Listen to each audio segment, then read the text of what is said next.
Better to die fighting for freedom than be a prisoner all the days of your life. Bob Marley said that. You say you want a revolution, well, all right. It just so happens that I've got 4 revolutionaries who died today in history. She was meritorious and dutiful, his peaceful resistance, beautiful. Her social causes were vast, but his contributions, will they last? Let's go. On this day, in 1836, Betsy Ross, the American seamstress, who is widely credited with making the American flag, died of natural causes at the age of 84. Did Betsy Ross create the American flag, though? Betsy's creation of the flag is not an established historical fact like the signing of the Declaration of Independence or Washington's winter at Valley Forge. Those events quite definitely took place and were public knowledge from the beginning. There was an affidavit, however, by Betsy's daughter, Rachel Fletcher, in which she implied that Betsy had a significant hand in the design of the flag. Supposedly, the original flag was a square, which Betsy insisted was the wrong proportion. In addition to that, the stars, 13 at the time, were scattered all over the blue field in the upper left corner of the flag. Betsy insisted that they be arranged in some sort of geometry and suggested a circle, to be more specific.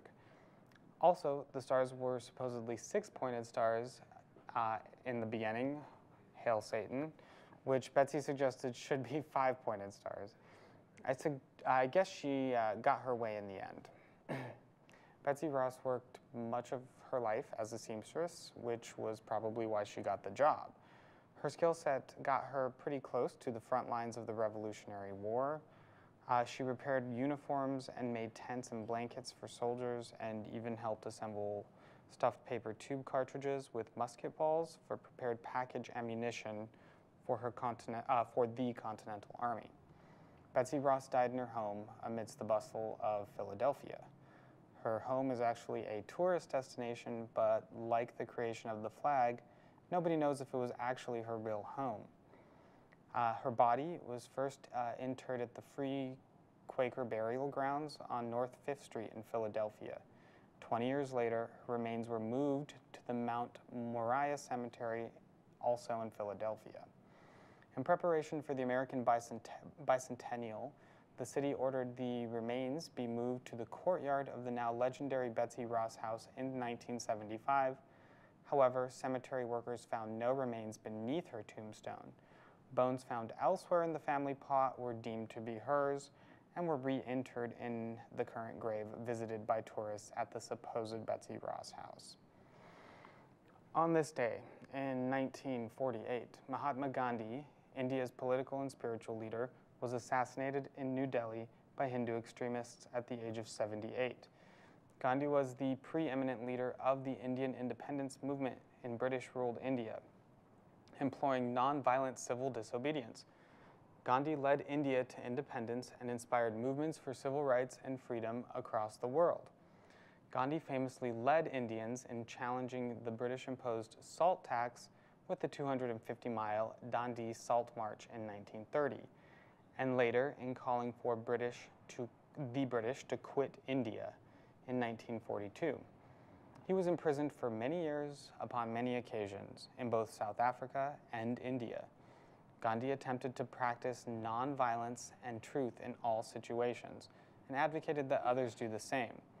He lived modestly in a self-sufficient residential community and wore the traditional Indian dhoti and shawl, woven with yarn hand-spun on a charkha. He ate simple vegetarian food and also undertook long fasts as a means of both self-purification and social protest. So on this day in 1948, at 5:17 p.m., Gandhi was with his grandnieces in a public garden when Nathuram Godse fired 3 bullets from a Beretta 9mm pistol into his chest at point-blank range. Godse was a Hindu nationalist with links to the extremist Hindu Mahasabha, who held Gandhi guilty of favoring Pakistan and strongly opposed the doctrine of nonviolence.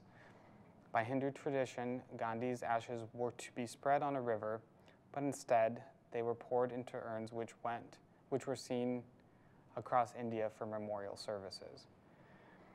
And, believe it or not, on this day in 2006, Coretta Scott King, American activist and wife of Dr. Martin Luther King Jr., died of ovarian cancer. She was also 78, like Gandhi, at the time of her death. Coretta Scott King was a longtime advocate for world peace, and author Michael Eric Dyson has called her an earlier and more devoted pacifist than her husband, although Mrs. King would object to the term pacifism. Instead, she believed herself to be an advocate of nonviolent, direct action to achieve social change. In 1957, Mrs. King was one of the founders of the Committee for a Sane Nuclear Policy, now called Peace Action, and she spoke in San Francisco on the same day that her husband spoke in New York during the major anti-Vietnam War March of April 15th in 1967. She also championed LGBTQ rights in a number of ways. Coretta Scott King was an early supporter in the struggle for lesbian and gay civil rights.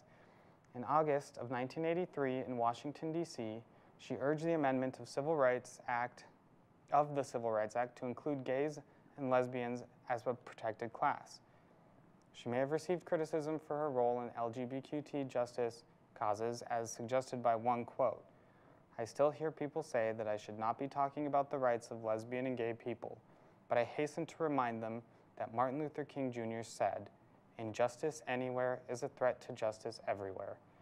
I appeal to everyone who believes in Martin Luther King Jr.'s dream to make room at the table of brotherhood and sisterhood for lesbian and gay people." On January 14th, 2006, Coretta made her last public appearance in Atlanta at a dinner honoring her husband's memory.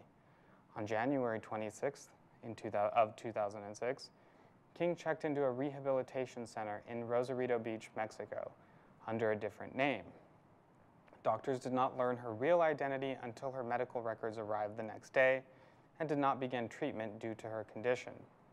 Coretta Scott King died late in the evening on January 30th, 2006 at the Rehabilitation Center in Rosarito. The hospital was called the Oasis Hospital, and she was there undergoing holistic therapy for her stroke and advanced stage ovarian cancer.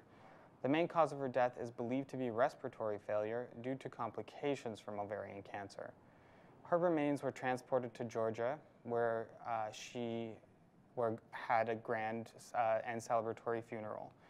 In attendance were all living presidents and their wives, except for Barbara Bush for some reason. Senator and soon-to-be President Barack Obama was in attendance as well.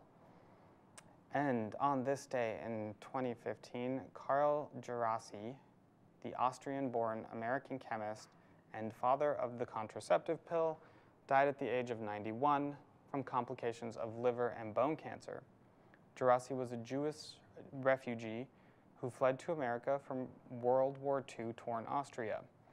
One incredible story from his early days in America is that he and his mother were conned out of their last $20 by a swindling New York cab driver. Geraci wrote Eleanor Roosevelt about his tragedy, and in return, she offered him a college scholarship. From a New York Times article upon his death, Dr. Geraci wrote books, plays, and 1,200 scientific articles taught at universities for 5 decades, created an artist colony in California, and obtained a patent on the first antihistamine. His work on the science of birth control helped engender enormous controversies and social changes, altering sexual and reproductive practices, family economics, and the working lives of millions of women around the world. And on this day, in the year 2017, 5 on 20 segment, Sean Sees Dead People died to death from too much death. As I have not worried to be born, I do not worry to die, nor am I afraid to kill this segment. And from every death emerges new life. Join me next week as I unveil my new segment. Thanks.